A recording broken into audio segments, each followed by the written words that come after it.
میرے دادا جی نے مجھے جو سبق دیا تھا، لوگ مجھے کہتے ہیں کہ جی آپ اپنے باپ دادا کی کہانیاں سناتے ہیں، تو میں نے سیکھا ہی ان سے، تو میں کیا کروں، میں اپنے استادوں کا ذکر کروں گا۔ جب میں چھوٹا تھا، یعنی آج سے 35 سال 40 سال پہلے کی بات ہے، تو اس وقت 100 کا نوٹ جو ہے نا وہ بہت بڑا نوٹ ہوا کرتا تھا، آج سے 40 سال پہلے۔ تو ایک دن میں نے اپنے دادا کو کہا کہ دادا وہ فقیر آیا سی تو میں انہوں 100 روپیہ دیتا ہے، تو میری طرف ایسے دیکھ کے کہتے ہیں پتر ضائع ہی کیتے ہی۔ میں پریشان ہو گیا، میں کہ جی کی مطلب؟ اللہ دے رستے چ اونا دیا کر جنہ تینوں بھول جائے۔ جے تینوں یہ یاد ہے کہ میں انہوں 100 روپیہ دیتا سی تے دا مطلب ہے کہ پیسے بھی گئے تے نیکی بھی گئی۔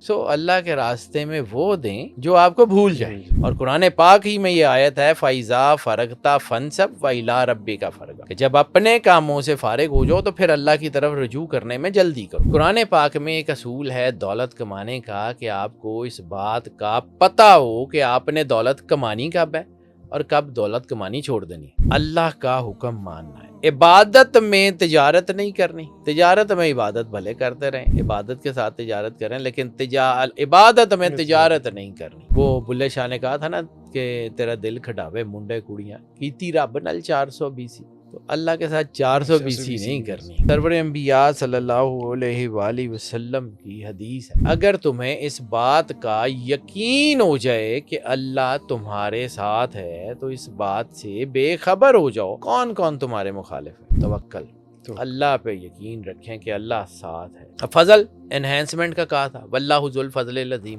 میں آپ کو اپنے بچپن کی ایک کہانی سناتا ہوں جی۔ میرے دادا جی نے مجھے جو سبق دیا تھا، لوگ مجھے کہتے ہیں کہ جی آپ اپنے باپ دادا کی کہانیاں سناتے ہیں، تو میں نے سیکھا ہی ان سے، تو میں کیا کروں، میں اپنے استادوں کا ذکر کروں گا یا اپنے بڑوں کا ذکر کروں گا، اور میں کس کا ذکر کروں؟ کتابیں پڑھ کے اگر میں کتابوں کے نام لیتا ہوں کہ جی فلاں کتاب کا یہ حوالہ، تو یہ حوالہ میری زندگی کا حوالہ ہے نا۔ میں چھوٹا ہوتا تھا، میرے دادا جی was a big name, he was a very very big bureaucrat، اور اللہ کا شکر ہے ہمارے گھر میں کبھی رزق کم تھا بھی نہیں، ذمہ دار بھی تھے، اور دادا وہ بھی بہت اچھے بڑے بیوروکریٹ تھے، والد صاحب بھی میرے جو ہے پروفیسر علماء اکیڈمی کے پرنسپل تھے، تو رزق کا اتنا بڑا کوئی مسئلہ ہوتا نہیں تھا۔ تو اس دور میں جب میں چھوٹا تھا، یعنی آج سے 35 سال 40 سال پہلے کی بات ہے، تو جب میں چھوٹا تھا تو اس وقت 100 کا نوٹ جو ہے نا وہ بہت بڑا نوٹ ہوا کرتا تھا۔ 100 کا نوٹ بہت بڑا نوٹ ہوتا تھا، بڑی رقم ہوتی تھی 100 روپیہ، آج سے 40 سال پہلے۔ تو ایک دن میں نے اپنے دادا کو کہا کہ دادا وہ فقیر آیا سی تو میں انہوں 100 روپیہ دیتا ہے، تو میری طرف ایسے دیکھ کے کہتے ہیں پتر ضائع ہی کیتے ہی۔ میں پریشان ہو گیا، میں کہ جی کی مطلب؟ ہم گھر میں پنجابی بولتے ہیں، میں کہ جی کی مطلب دادا وہ؟ ان کے پتر اللہ دے رستے چ اونا دیا کر جنہ تینوں بھول جائے۔ جے تینوں یہ یاد ہے کہ میں انہوں 100 روپیہ دیتا سی تے دا مطلب ہے کہ پیسے بھی گئے تے نیکی بھی گئی۔ سو اللہ کے راستے میں وہ دیں جو آپ کو بھول جائے، بعد میں آپ نے یاد کرنا ہے ہوئے ہوئے اچھا میں 100 روپیہ یا 1000 روپیہ انہوں دیتا، میں وہ نال ہور بچیاں دی پیمپر ہی لے لیندہ، میں کچھ کر لیندہ۔ اگر آپ نے یہ سوچنا ہے نا تو پہلے اپنا کام کر لیں۔ قرآن پاک کو میں نے پڑھا، قرآن پاک میں ایک اور جملہ ہے لا اکراہ فی الدین، دین میں کوئی جبر نہیں ہے، اور قرآن پاک ہی میں یہ آیت ہے فَإِذَا فَرَغْتَ فَانْصَبْ وَإِلَىٰ رَبِّكَ فَارْغَب، کہ جب اپنے کاموں سے فارغ ہو جاؤ تو پھر اللہ کی طرف رجوع کرنے میں جلدی کرو۔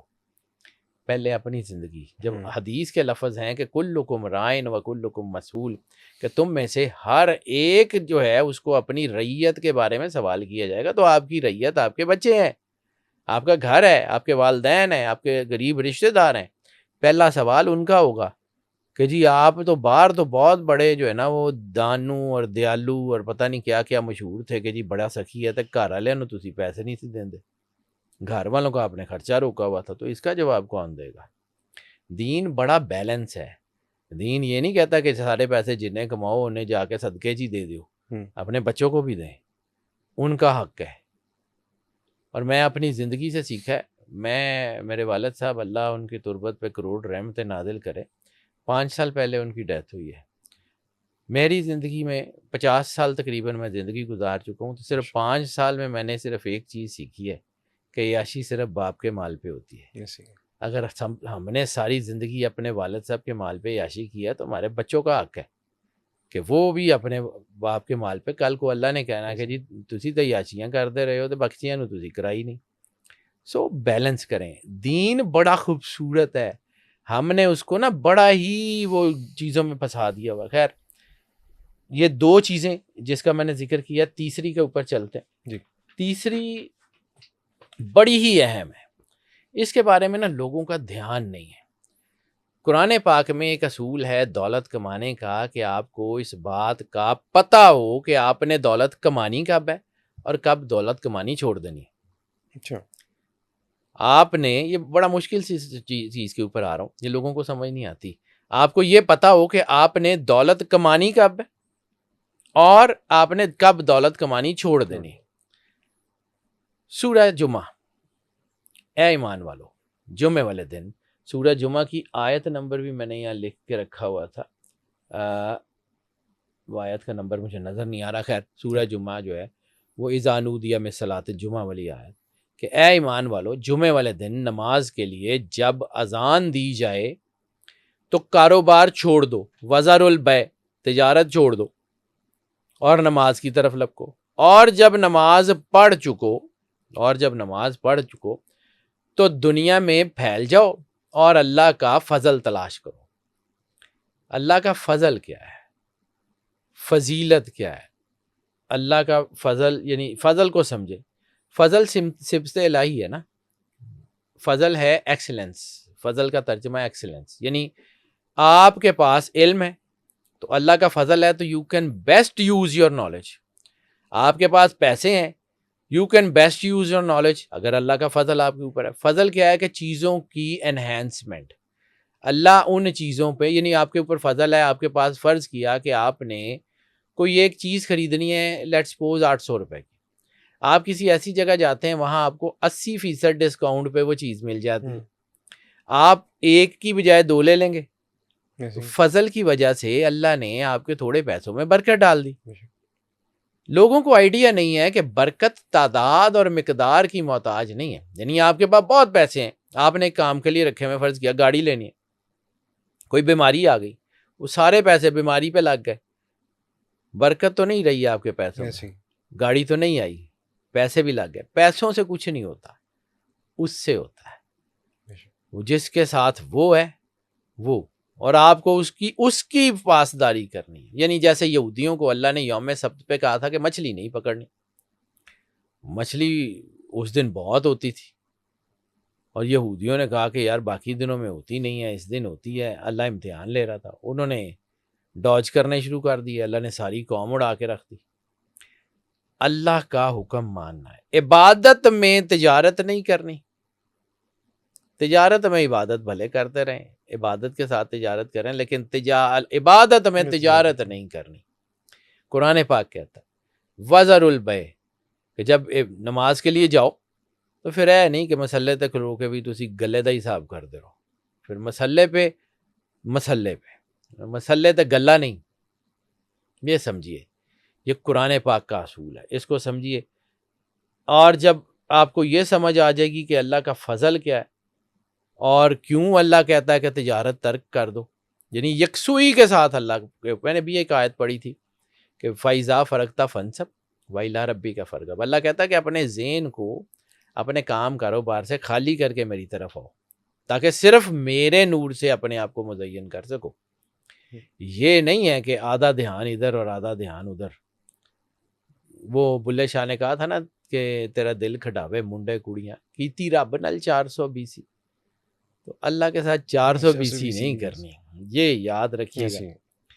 یہ جو ہے وہ اللہ کہتا ہے کہ جب نماز پڑھ لو تو پھر پھیل جاؤ, پھر فضل تلاش کرو. پھر اللہ جو ہے وہ اس بات کا یقین دلاتا ہے کہ تم کامیاب ہو جاؤ گے.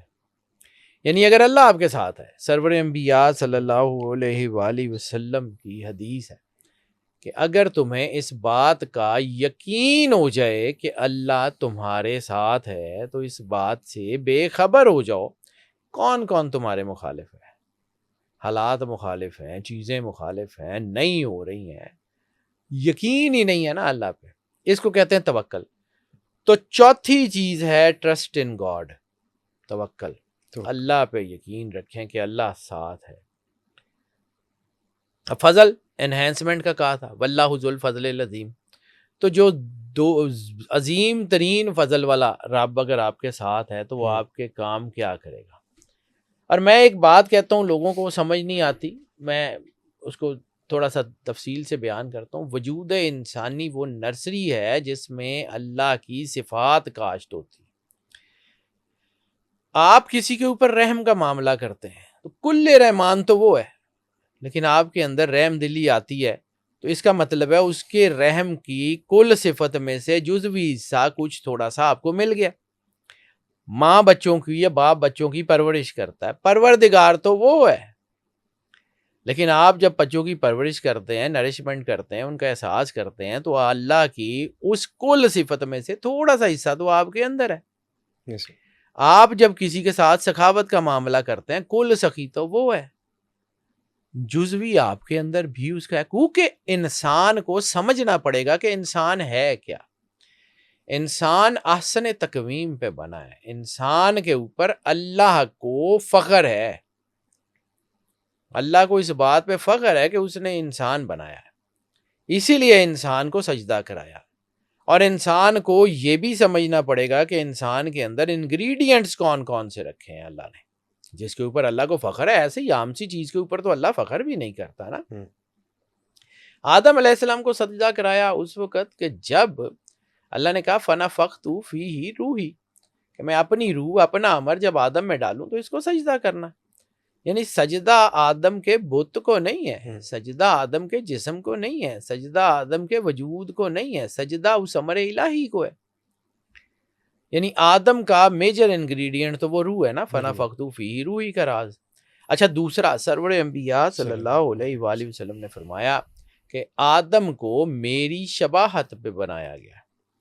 تو انسان شباہت سرور انبیاء صلی اللہ علیہ وآلہ وسلم پہ بنا، روح اللہ کی، جسم شباہت سرور انبیاء، تو اس کا مطلب ہے کہ اللہ اور رسول کا مرجر انسان ہے۔ اللہ اور رسول سرور انبیاء صلی اللہ علیہ وآلہ وسلم کا مرجر ہونے کی وجہ سے یہ بہت مقدس ہے، یہ بہت قیمتی ہے، یہ بہت پاورفل ہے، ٹھیک ہے۔ تو یہ جو ہے نا، یہ مسبب الاسباب، یہ اسباب اس وقت بناتا ہے جب آپ اس سے جڑتے ہیں۔ آپ کے اندر بھی اللہ کے نور کا ایک ذرہ ہے، سرور انبیاء صلی اللہ علیہ وآلہ وسلم نے فرمایا کہ ذرے میں کائنات کا راز ہے، تو ہر انسان میں اللہ کا راز تو موجود ہے نا۔ تو جب آپ جو ہے نا وہ اللہ کے نور سے مزین ہوتے ہیں تو پھر آپ کے اندر وہ روشنی تو آتی ہے نا جو اللہ کو اٹریکٹ کرتی ہے۔ پھر آپ جب اللہ پہ یقین کر کے آگے بڑھتے ہیں تو پھر اللہ وہاں سے رزق دیتا ہے کہ جہاں سے آپ کو گمان بھی نہیں ہوتا۔